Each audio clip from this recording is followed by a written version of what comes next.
É, Boa tarde, pessoal. Tudo bem? Boa tarde a todos, a todas. Mais uma tarde de cadinho de prosa. E hoje, infelizmente, devido a problemas de saúde, a doutora Marina Servo, ela não vai poder participar, mas nós vamos ter a honra aqui de ter conosco um grande advogado, professor, doutor Henrique Tremura, que vai nos dar a honra de falar um pouquinho sobre dogmática jurídico-penal. Vamos aguardar os nossos amigos, doutor Luciano Macri, doutor Henrique Tremura, doutor Paulo Yunes, para a gente conversar um pouquinho sobre os preceitos, parte dos preceitos legais que são estudo da dogmática penal. A gente sabe que tudo que é feito no direito penal, tudo que é estudado, ela vem de interpretação de vários juristas, de várias pessoas que trazem informação, compilam essa informação e raciocinam em cima dela. E é sobre isso aí que o nosso grande amigo, doutor Henrique Tremura, vai falar. Vamos aguardar o pessoal chegar para a gente dar início mais um cadinho dessa prosa. Deixa eu ver como é que tá.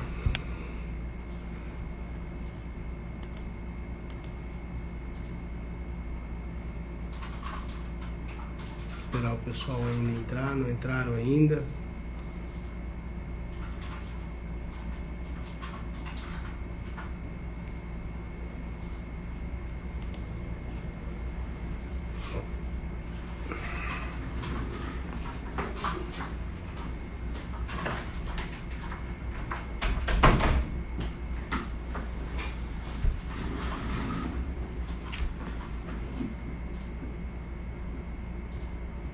Pessoal, esperar os professores, doutor Luciano, doutor Paulo e doutor Henrique, para abrilhantar essa tarde.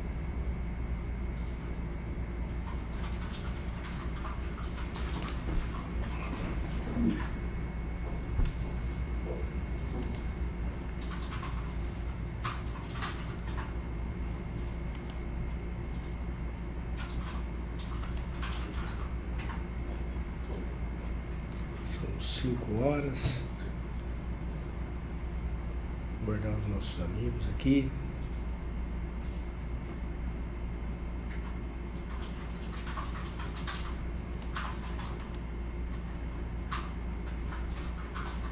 Doutor André, seja bem-vindo, doutor. Uma satisfação tê-lo aqui conosco e uma honra. Meu grande amigo, professor Luciano Macri, entrou aí, vamos chamá-lo.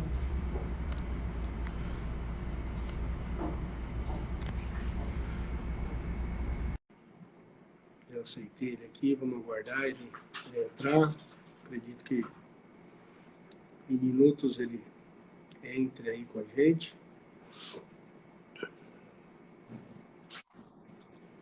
Fala, mestre! E aí, grande mestre, tudo bem? Satisfação em revê-lo, tudo bem? Satisfação toda minha. Como é que tá as coisas? Maravilha. Estamos esperando aí. Mais uma vez na tarde ensolarada, Rio Pretense e calorosa aqui da nossa São José do Rio Preto. Você sabe que a Da felicidade, nossa... a felicidade que eu tenho é de toda quarta-feira de tarde eu vou falar com você. Que bom, a recíproca é sempre verdadeira. E nos encontrarmos aqui às quartas. na nossa prosa criminal, né? Professor, Prosa criminal pode falar. sempre gostoso, né? Sempre muito bom prosearmos sobre o que a gente gosta, né? Quando a gente faz o que a gente gosta, é sempre um prazer, né? Estar fazendo o que a gente gosta. Então não é trabalho isso, né? Não. É sempre muito prazeroso. Professor, E acaba não sendo um compromisso, né? Acaba sendo algo que a gente tem como uma prosa mesmo, né? Um diálogo. o que é bom, né, Macri? É porque o que a gente conversa aqui, a gente vê no dia a dia, a gente encontra no nosso trabalho. Percival, agradecer a presença do Percival aí. As pessoas que seguem a gente sabem que o que a gente fala aqui é o que a gente encontra. Conta na prática, fala da teoria, e isso aqui é legal. Trocar na verdade, informações úteis, né? Que a gente pode levar para o dia a dia. O Macri, o professor Tremura entrou aí, eu acho que ele não pediu ainda aqui para entrar. Deixa eu ver aqui. Ainda não tem, não. Ele tem que clicar lá embaixo. Hoje nós vamos ter a presença do professor Tremura, que aceitou o nosso convite aí para estar conosco. Infelizmente, a professora Marina não vai poder estar com a gente, teve um problema de saúde de última hora, e o professor Tremura prontamente aceitou nosso convite de estar proseando com a gente hoje. Ele que recentemente esteve fazendo seu mestrado na Espanha. Aí, olha ele aí. O professor Tremura, é uma imensa satisfação tê-lo aqui, viu? E agradecer demais a sua disponibilidade. Ixi, eu não sei se é a minha internet ou eu não ouvi absolutamente nada do que você disse, Robson. Tá me escutando agora ou não? Agora eu tô. Eu queria dizer que é uma satisfação tê-lo aqui e agradecer pela sua disponibilidade. Eu que agradeço, meu amigo Robson, Luciano, Paulo. Olha, vocês devem estar assustados, porque eu não me pareço nem um pouco com a Marina. Eu sou muito mais feio do que a Marina, tá? E a Marina é muito mais capacitada tecnicamente do que eu para estar falando com vocês aqui nessa tarde. Só que a Marina, por um problema que infelizmente foge ao controle dos organizadores e dela, não pôde estar aqui. E aí o Luciano me chamou, falou: Henrique, pelo amor de Deus, vamos conversar? Eu falei: vamos conversar, vamos bater um papo lá. E eu não poderia deixar de aceitar o convite feito com tanto carinho por vocês, e cá estou. E vamos bater um papo bem gostoso, vamos bater um papo bem bacana. Do Percival tá lá em Rolândia. O Percival tá lá em Rolândia, tá vindo para Rio Preto, tá vendo aqui a gente. Tô vendo ele aqui agora. E, enfim, estamos à disposição. Vamos lá, vamos bater um papo, vamos prosear criminalmente falando. Eu estava falando com o Macri mais cedo. Hoje, boa tarde. Aí, estamos com um quarteto completo. Eu estava falando com o Macri hoje que nós teremos um duelo de titãs. Porque falar de dogmática penal igual o conhecimento que Vossa Excelência tem, com o conhecimento que o Paulo tem, nós vamos ficar aqui de telespectadores, né, Macri? É isso aí. Boa tarde, Paulo. Boa tarde, tudo bem, pessoal? Só digo uma coisa, ninguém vai ficar de telespectador aqui, não. Não vai tirando o corpo fora, não, porque não é nessa prosa que nós vamos fazer isso, viu? Não é não, né, Henrique? De maneira alguma. Só, eu estou numa situação muito mais desconfortável aqui, porque eu estou diante do meu professor. Se alguém que trouxe o interesse pelo direito penal para a minha pessoa, quem plantou essa sementinha do direito penal foi o professor Paulo Yunes. Então, eu estou numa situação muito, muito desconfortável aqui, evidente que eu estou entre amigos, mas quando você está diante do mestre, fica muito mais difícil. Ó, eu não vou chorar, eu juro que eu não vou chorar, tá? Mas agradeço muito a lembrança, Henrique. Você é sempre muito gentil e sempre me lembrando disso, né? Não há nada melhor aí com o professor, né, Macri? A gente fica muito feliz. O professor Paulo Yunes, apesar da idade de ser o mais jovem dentre nós aqui, é o professor de todos nós, entendeu? Mas a nossa prosa hoje aqui, o Henrique prontamente nos atendeu ao nosso convite aqui e está recém chegou aqui da Espanha, de um mestrado que foi fazer em Sevilha, né, Henrique? Na seara criminal, na seara penal, na Universidade de Sevilha. E aí surgiu a oportunidade da gente falar sobre um pouco do que ele teve a experiência lá, um pouco da dogmática penal, né? Essa dogmática que a gente tem aqui também no Brasil, que ele viu um pouco lá na Espanha também, né? E o que você tem aí, essa experiência que você teve, o que a gente pode estar discutindo aí, se esse direito penal do inimigo foi... Você teve um professor lá também que esteve com o Jacobs, né? Você pode nos falar dessa experiência aí?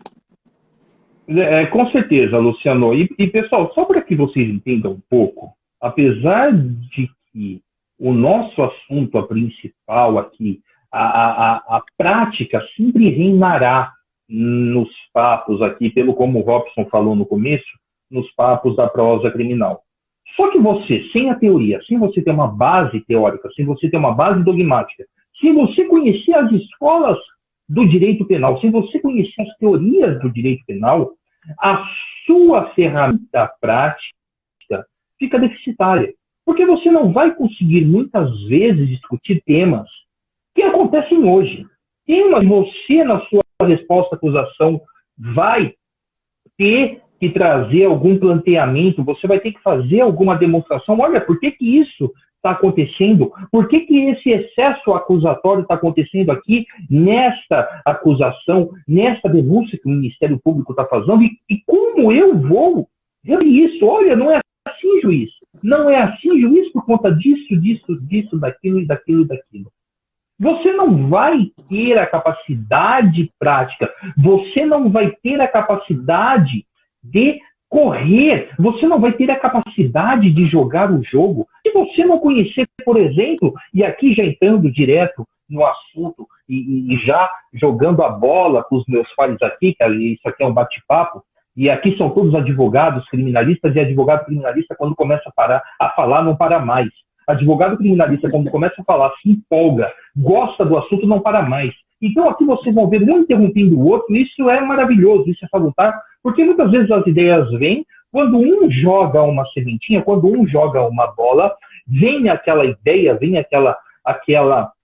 aquele ponto principal que muitas vezes o outro não viu, e aí que vem a delícia do direito penal. A delícia do direito penal, a delícia do direito processual penal, a delícia do direito como um todo está na discussão saudável. Eu posso não concordar com absolutamente nada do que o Luciano falar, do que o Robson falar, mas o interessante é essa discussão, é esse bate-papo para que você, ouvinte, para que você, aluno, tire as suas próprias conclusões de tudo isso que a gente vai falar aqui hoje.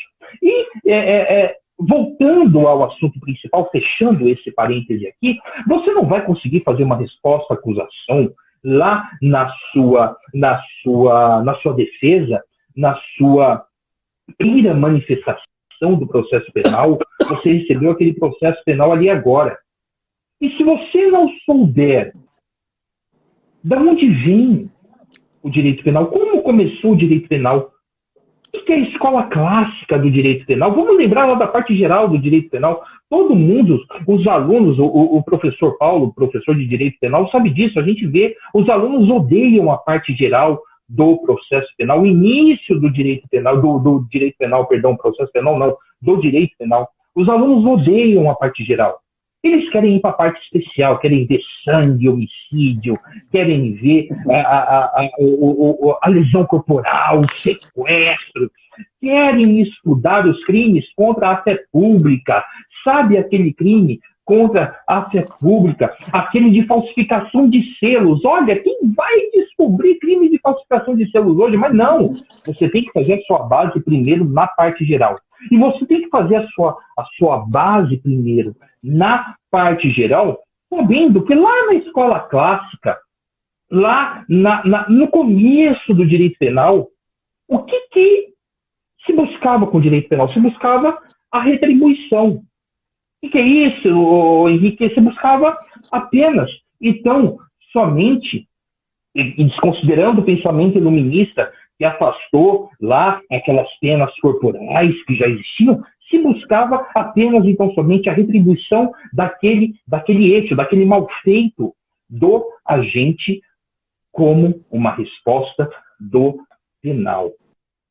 Isso lá na escola clássica. Vamos fazer uma progressão muito rápida aqui. Vamos lá para a escola positiva. E na escola positiva você não vai lembrar, professor, o que é escola positiva? Você não vai lembrar o que é escola positiva. Mas se eu te falar que lá na escola positiva você estudou o Lombroso, você vai lembrar quem era o Lombroso. Você vai saber quem foi Lombroso.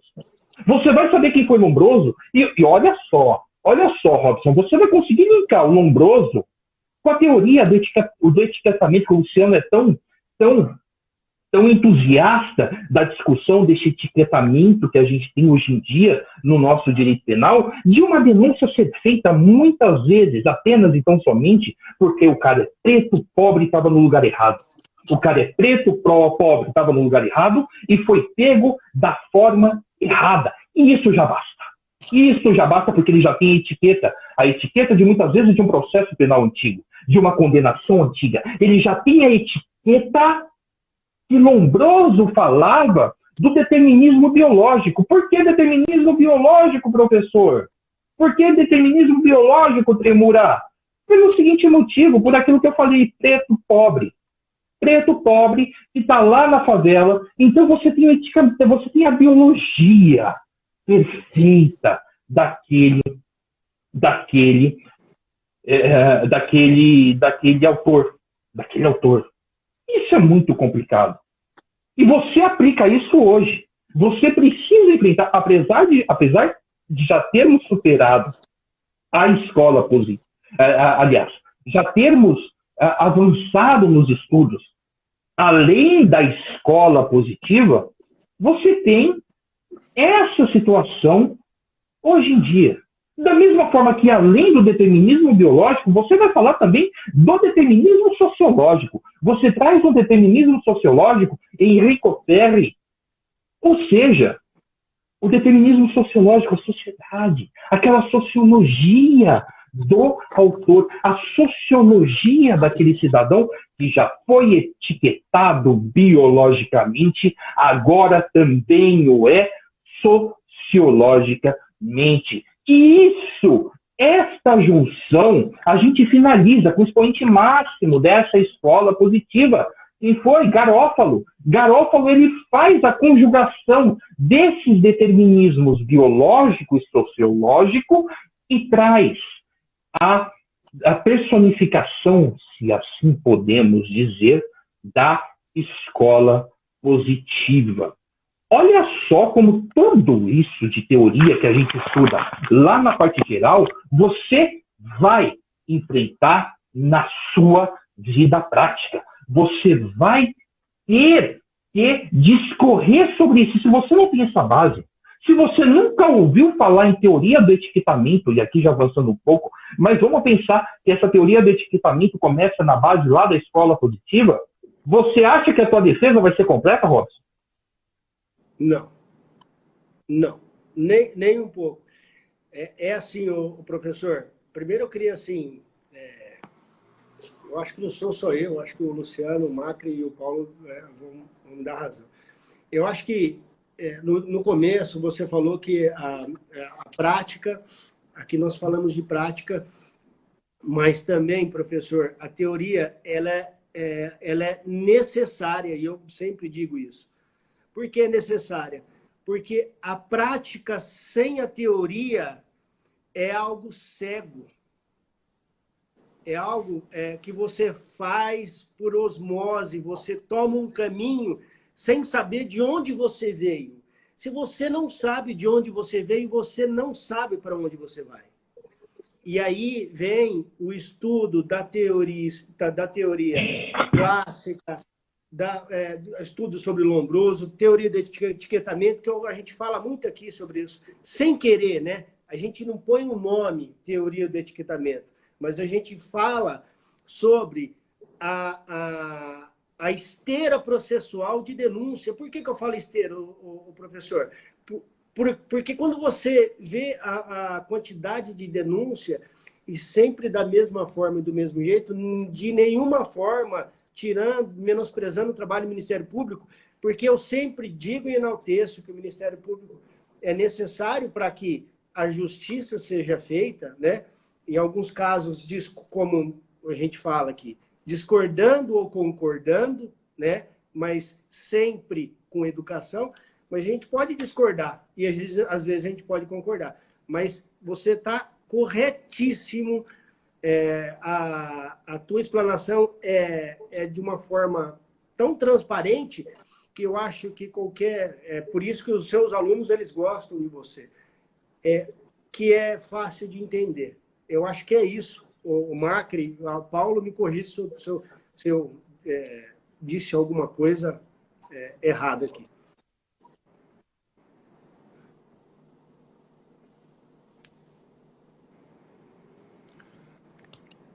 Você, bonitão, você foi escolhido, o homem do sorriso, o homem do chocolate. Ô, Macri, você falou muito pouco na live passada, viu? Eu vou te conceder a palavra e te deixar à vontade nessa aqui. Ô, Paulo, eu sou seu fã, meu amigo. Live passada eu dei o pitaco fora de série. Não, mas fica à vontade aí. O professor Tremura fez uma análise aí desde o início, né, das escolas penais e realmente isso culmina, né, desde de Beccaria até nós vamos chegando aí, onde ele vai chegar até Welzel e Jacobs, né, posteriormente, até a gente chegar à teoria do inimigo, né, que eu acredito que a gente vivencia muito hoje, né.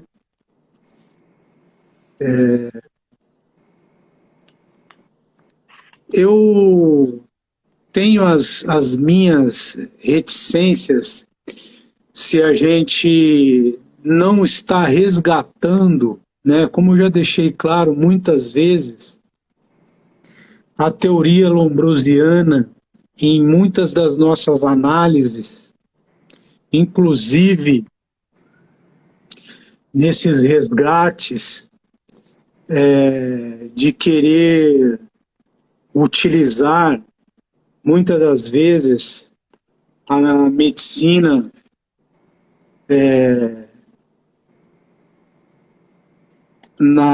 nos diagnósticos criminológicos, inclusive em exames criminológicos, né, Robson, em exames de periculosidade, né, em avaliações de periculosidade, nos casos de progressões de regimes, etc. É uma influência da medicina que lembra muito a situação lombrosiana, em querer etiquetar o indivíduo e delimitar por características físicas, biológicas, determinar, e aí entraria o determinismo, determinar o perfil criminológico do indivíduo. Então, e hoje nós já temos, inclusive na lei de execução penal, a necessidade de coleta de perfis genéticos, né? Será que isso, professor Tremura, não seria um resgate ao determinismo lombrosiano em pleno século XXI? Né? Deixo aí essa pergunta no ar para a gente analisar. Né? Então, eu estou mais aqui para perguntar do que efetivamente para trazer resposta. Já é minha contribuição. Eu vou aproveitar a fala do Mark, que é muito interessante, né? Ele chegar a esse questionamento, né? Porque isso também envolve outras áreas do conhecimento que vêm, de alguma forma, impactando a vida em sociedade, como, por exemplo, a bioética e o biodireito, né?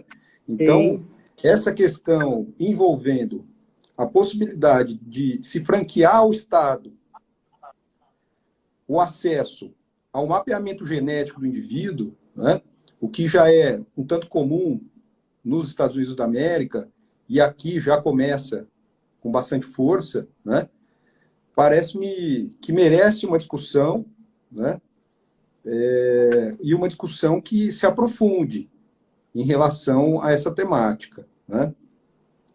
É um tema bastante interessante para a gente prosear.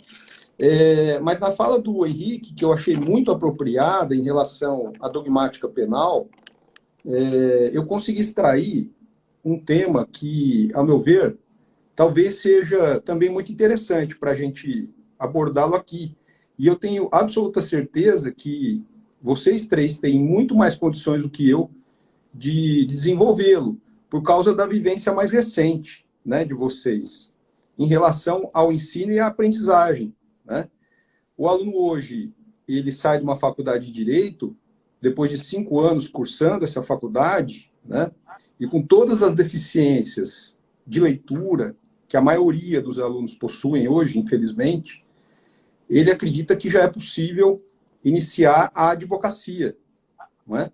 Ainda que ele consiga ingressar nas cadeiras da Ordem dos Advogados do Brasil, ele acredita que já conseguirá, né, diante de uma tela em branco, né, ou com um modelo, já que o acesso hoje é muito fácil, modelo de peça, desenvolver ali um raciocínio lógico e necessário para atuar de seu constituinte. Num primeiro momento, a gente pode entender que isso não é verdadeiro, não corresponde à verdade, até porque a faculdade não é uma faculdade de advocacia, é uma faculdade de direito, não é?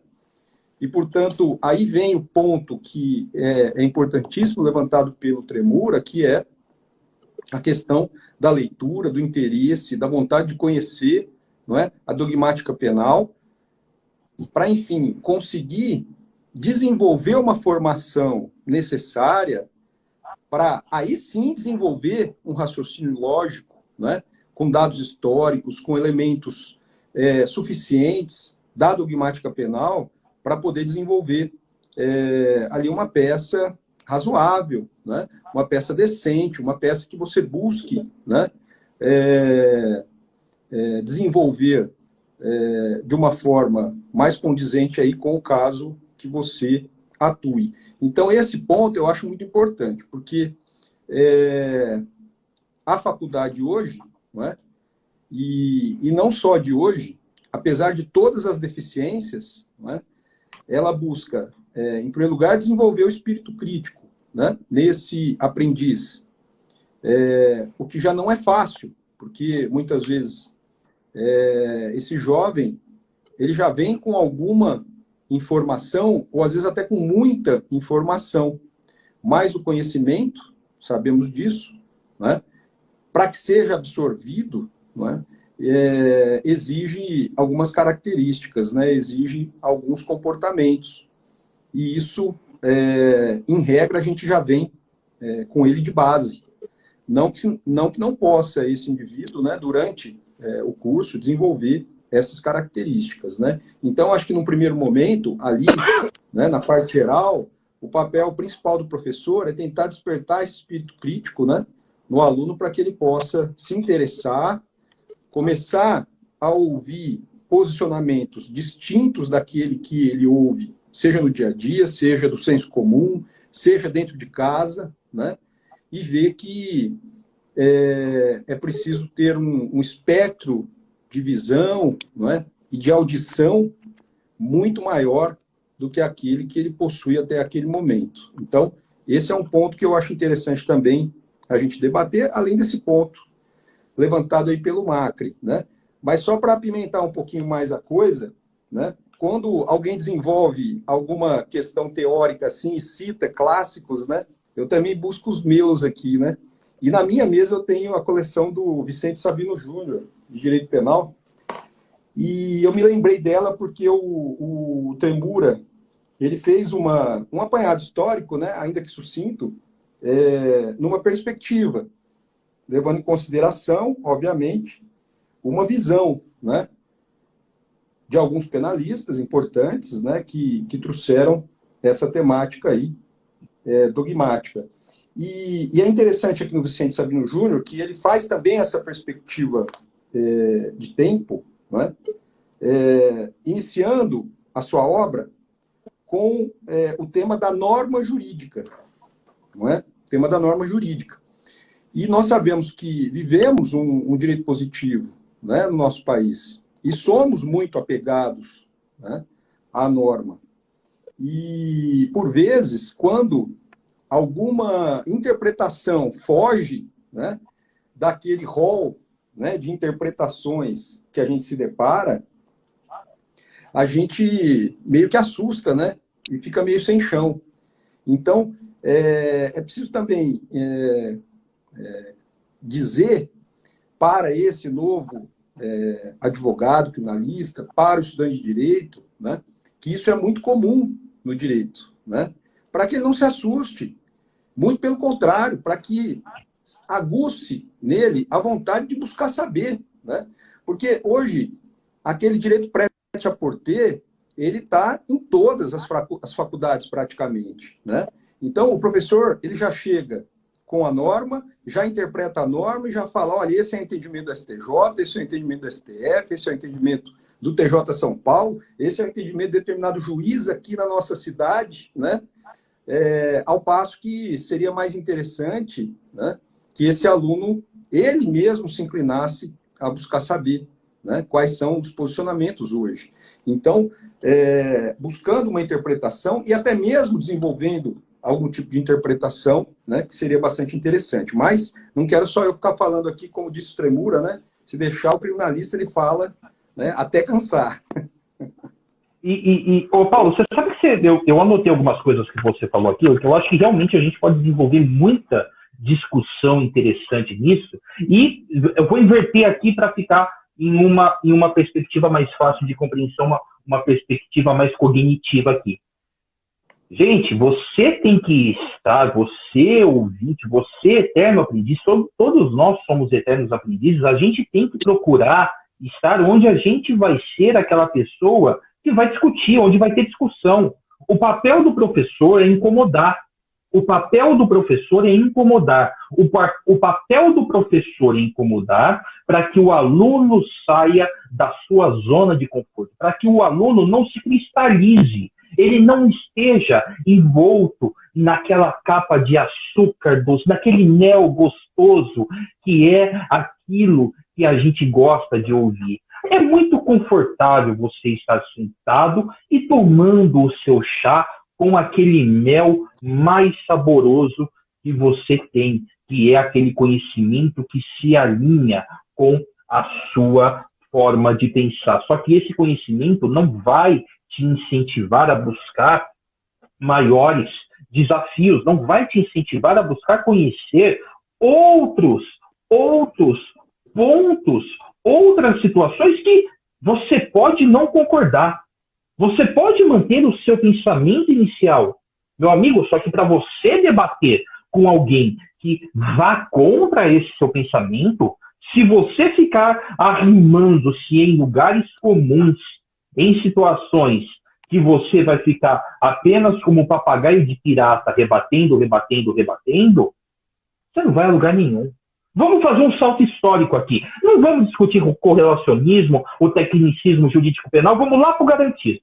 Vamos pular lá para o garantismo, vamos lá para o Ferrajoli. Vamos fazer esse salto histórico aqui, só para vocês entenderem onde eu quero chegar, e guardem isso que o Paulo falou e que eu falei aqui da cristalização, de você entender o quão importante é você conhecer as que você não concorda, as teorias que você não coaduna o seu pensamento. Ô, Henrique, garantismo Fala, Paulo. No garantismo, vamos já para a decisão do indulto. Acho que é melhor, né? Olha só como os professores gostam de incitar os alunos. O meu professor está me incitando num tema que eu nem ia falar. Eu nem ia falar desse tema. Eu nem iria chegar nesse tema. Imagina. Eu nem iria chegar nesse tema. Eu ia falar do Ferrajoli aqui de uma maneira muito simples. Quando alguém te perguntar, você aí que não sabe bolhufas de direito, você que não é advogado e está aqui acompanhando, você que é a professora de balé do Luciano, por exemplo, e está aqui acompanhando a nossa live nessa tarde. Olha, o que é o garantismo? O garantismo penal é a segurança do cidadão. É a segurança do cidadão, é a segurança que o Estado democrático de direito vá ser sustentado. Vai ser sustentado não só por esse cidadão, mas também pelo próprio Estado. Vai ser sustentado pelo próprio Estado, que não poderá avançar nas ações, no martelo, aquele martelo pesado que o Estado tem, ele não vai poder avançar naquele. Imagina uma tábua, imagina um monte de prego. Pregos são os cidadãos. Imagine uma estrutura protegendo esses cidadãos que evita que o martelo bata na cabeça desses cidadãos, dessas pessoas, de uma maneira irracional. Esse é o garantismo. Isto é o garantismo como todo, o garantismo penal. E por que você está falando tudo isso, Henrique? Por que você está falando tudo isso? Porque se você não souber o que é garantismo penal, vamos fazer um giro gigantesco aqui. Vamos lá para as teorias. Vamos falar lá da teoria causalista. Vamos lá para o causalismo penal. Causalismo penal. O que é o causalismo penal? Henrique, causalismo, de uma maneira muito simples. E aqui, lembra que a gente falou para você guardar, que você tem que conhecer as teorias, e você tem que conhecer as teorias, mesmo aquelas que você não concorda. Eu não concordo com o causalismo. Eu não concordo com o causalismo, só que eu falo para os meus alunos, e você, advogado, criminalista, você, estudante de direito que nos assiste, você tem que conhecer o Aníbal Bruno. Quem foi Aníbal Bruno? Aníbal Bruno é um dos grandes doutrinadores brasileiros e ele defende o causalismo. Ele se coaduna, ele se liga com essa ideia do causalismo, da teoria causalista, que é um movimento que a partir do momento que há um movimento corporal voluntário, e este movimento corporal voluntário, eu vou me movimentar para cá. E se esse movimento que eu vou, essa vontade vontade desse aspecto externo, ele vai e causa uma modificação nesse mundo exterior, eu já teria um fato típico. Aqui, de uma maneira muito simples, é lógico que o calçadismo a gente poderia gastar aqui horas e horas discutindo essa teoria, mas se eu falei tudo isso até para vocês lerem Aníbal Bruno, procurem Aníbal Bruno, vai num sebo, vai numa biblioteca, se quiser vem aqui, eu empresto o que eu tenho de Aníbal Bruno aqui, mas entenda a situação, entenda o que o pensador, o que o doutrinador busca explanar para você, busca plantear para você. E aí, vamos falar, vou pensar na racionalização do método. Eu estou pensando na racionalização. O que eu estou falando? Eu estou falando de um pensamento neocantista. Se eu quero evoluir, vamos pensar dessa linha evolutiva aí. Vai lá para o pensamento neocantista e você vai pegar o Mesmer. Conheça o Mesmer. Saiba o que você vai precisar discutir, o que você vai precisar aliar. Desconstruir na teoria que você não concorda, que você não tem essa situação. Falando toda essa ladainha aqui para vocês, para chegar na teoria finalista. Na teoria finalista, porque eu quero falar de Wessel. Wessel é o grande exponente da teoria finalista, mas eu não vou falar de Wessel. Eu não quero falar de Wessel. Não quero falar de Wessel. Porque eu não quero falar de Wessel. Eu quero falar de Jacobs, que é um dos discípulos de Wessel. Jacobs, discípulo de Wessel, e aqui é o exemplo importantíssimo. O que eu quero que vocês entendam. Jacobs estava atualizando a obra de Wessel. Lá na Alemanha. Tudo lá na Alemanha. Wessel tinha sua obra e Jacobs, com a sua canetinha, estava lá atualizando. Olha, teoria finalista, assim, assado, papapá. Jacobs teve um insight e falou: puta que pariu. Eu não sei se pode falar puta que pariu. Então, puta que pariu que eu falei, puta que pariu. Mas o Jacobs teve um insight e falou: eu não concordo com isso. Cara, olha isso. O discípulo, atualizando a obra do mestre, falou: eu não concordo. E a partir do momento que ele falou: não concordo com o meu mestre, ele começa a descrever a própria teoria dele. Aqui está o meu computador, ele não senta no computador dele, ele senta lá na frente da escrivaninha dele e começa a falar da própria teoria dele. E aí a gente já vai para a teoria funcionalista, a gente já vai lá para o funcionalismo, a gente já vai lá para o funcionalismo penal. E Jacobs, né, que é o que eu quero discutir, Jacobs, justamente para a gente chegar no inimigo, no direito penal do inimigo. E para você chegar no direito penal do inimigo, você vai ter que saber todos aqueles conceitos que a gente falou já. Todos aqueles conceitos que a gente já discutiu do etiquetamento, o Lombroso, Ferri, Garófalo, enfim. E aí vem essa teoria funcionalista, vem essa teoria funcionalista, vem Jacobs, traz essa questão e traz o direito do penal do inimigo. E o direito penal do inimigo é aquele direito penal onde eu vou etiquetar: essa pessoa não é da sociedade, essa pessoa não tem que ter direitos porque ela não é digna desse direito. Ela sai da sociedade, ela sai da bolha. Imagina uma bolha. Todos nós vivemos nessa bolha. E aí é o problema. Quem vai definir quem sai dessa bolha? Como que sai dessa bolha? Se sai dessa bolha, não volta mais, você está etiquetado. E aí? olha o confronto com o garantismo.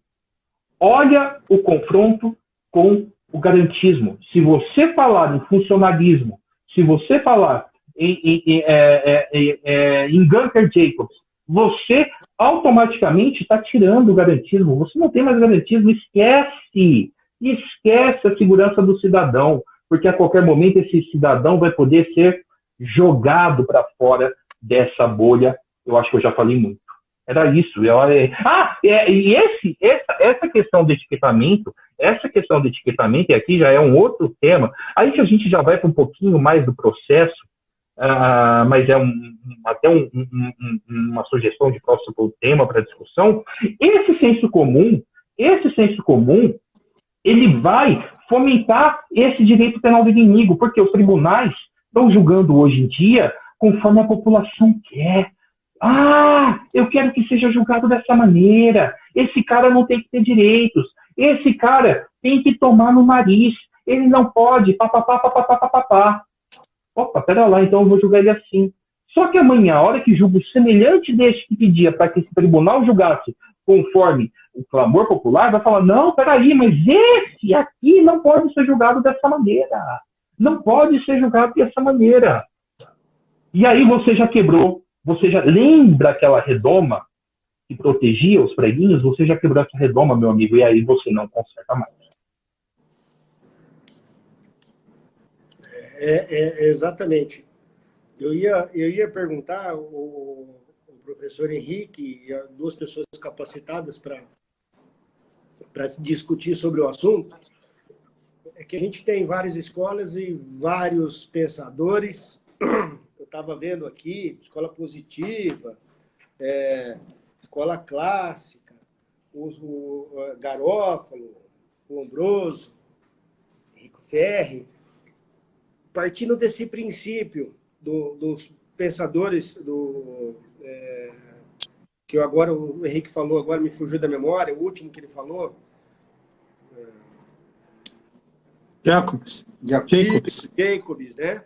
E aí eu penso o seguinte: se a gente for fazer uma crítica,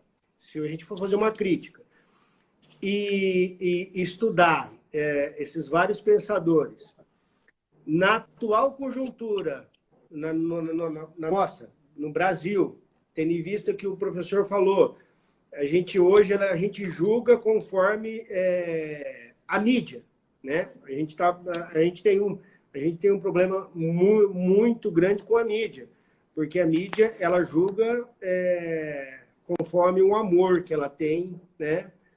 Ou seja, se alguém que vive ao lado dela é de uma forma, se alguém que não vive do lado dela é de outra forma. Se a gente começar a pensar dessa forma, a gente acaba cometendo injustiças variadas. Mas pensando entre esses vários pensadores, entre essas várias escolas, hoje, na atual conjuntura, se a gente tiver que mesclar aonde que nós estamos,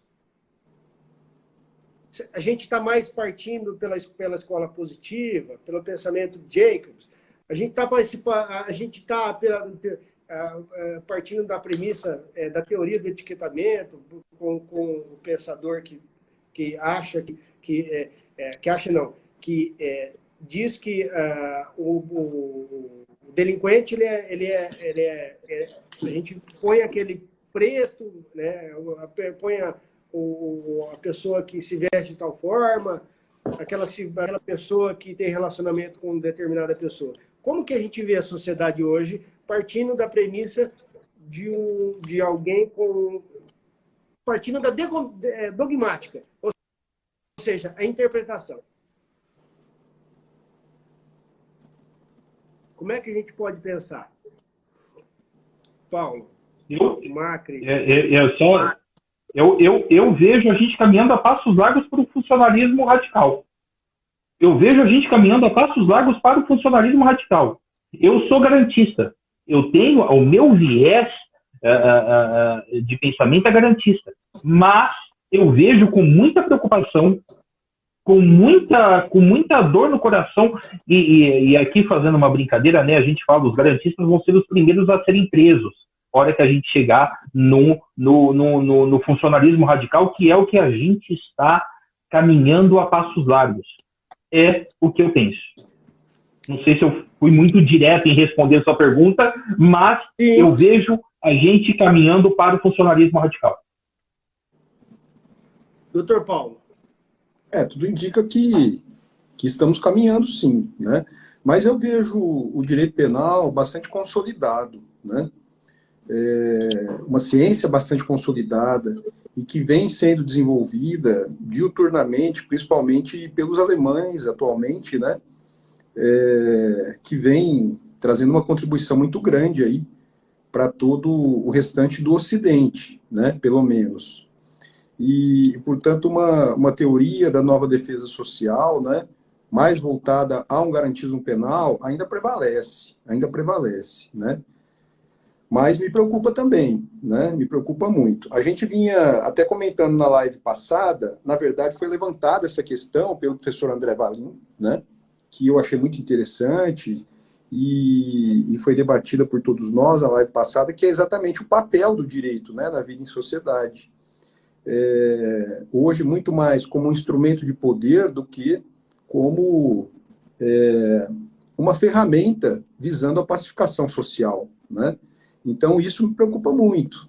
Isso me preocupa demais, porque, apesar de a gente ter um sistema penal bastante estruturado no nosso país, né, há muitas deficiências, né? Ele não funciona como deveria funcionar, né? Ou como a gente gostaria que funcionasse. Então, muitos ajustes precisam ser realizados. Uma questão pontual bastante interessante, né? É a ideia que é vendida, principalmente pela classe política, de que a modificação legal ela é suficiente para conter determinada prática criminosa, né? O recrudescimento de determinada lei em relação à sua sanção, né? À sua pena, de certa forma, conteria o avanço daquela prática criminosa, né? E a gente vê que isso, de fato, não acontece, né? Só que a população está tão cansada, né, dessa sensação de impunidade que vivencia no seu dia a dia, que ela agarra com as duas mãos, né, esse tipo de retórica. Ela agarra com duas mãos, né? Então, o que a gente mais ouve de pessoas leigas, né, que conversam com a gente, né, em relação a um acidente de trânsito, em que o indivíduo paga uma fiança e está liberado, né, ao pagamento de cestas básicas relacionadas a determinada prática criminosa, né?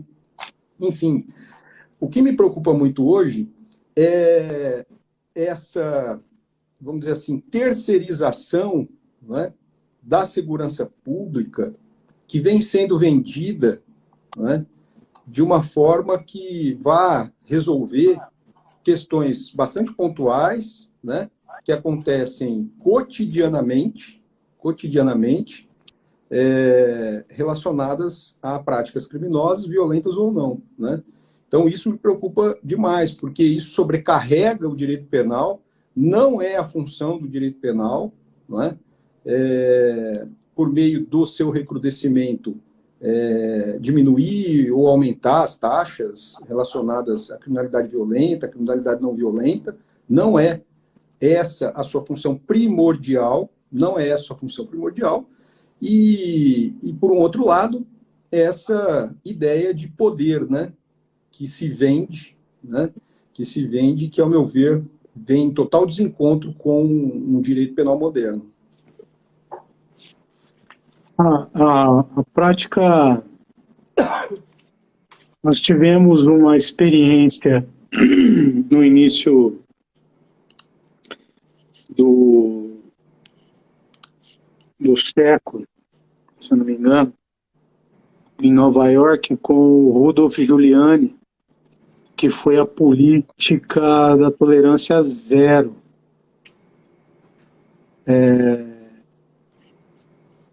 Que houve uma extrema baixa na criminalidade. O que é essa política da tolerância zero? Os menores crimes eram todos punidos com tolerância, não tinha tolerância nenhuma. Então, todos, desde do porte para uso de entorpecente até o crime mais grave, todo tipo de crime era extremamente punido. Então, e isso diminuiu drasticamente o número da criminalidade.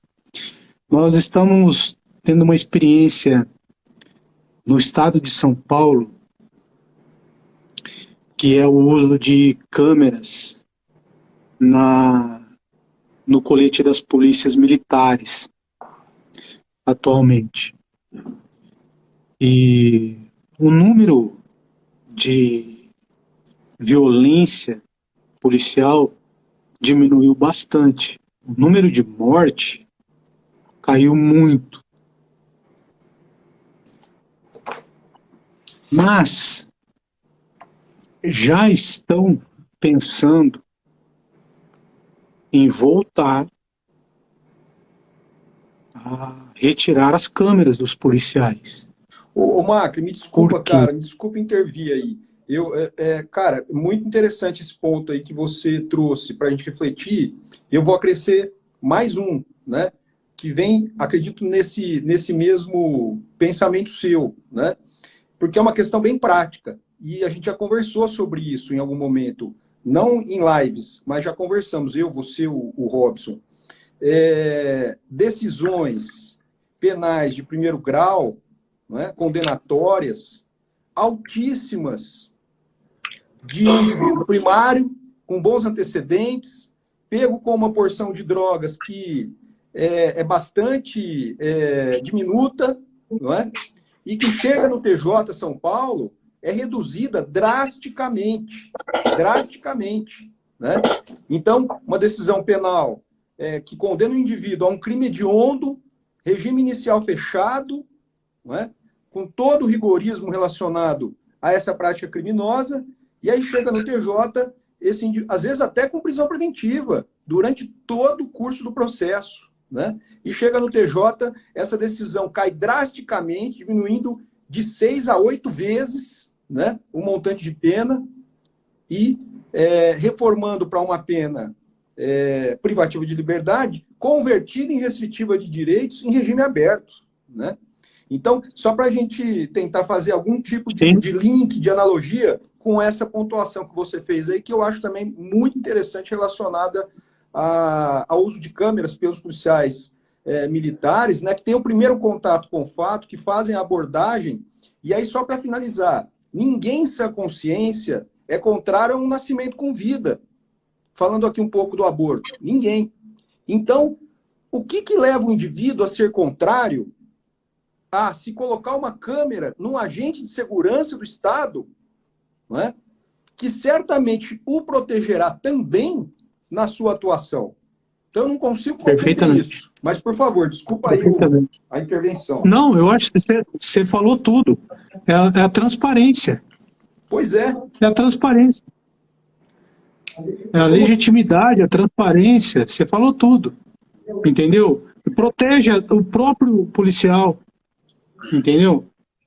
Então, é uma questão de bom senso, de lógica, e as estatísticas, até que ponto, né, as estatísticas são reais, não são reais, são manipuladas, não são manipuladas, né,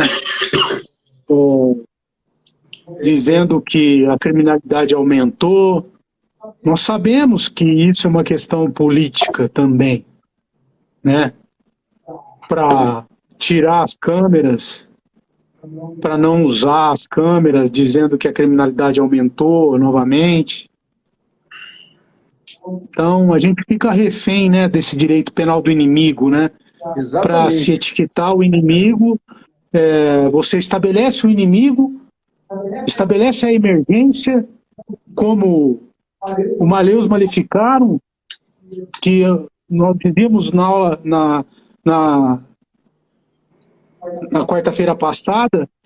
Basta você estabelecer o inimigo estabelecer a emergência e pronto. O Henrique, Como já aconteceu, alguns O Henrique caiu? Não, que sim. tô aqui. não tá aí. Ó, como já aconteceu com alguns policiais, o Macri, que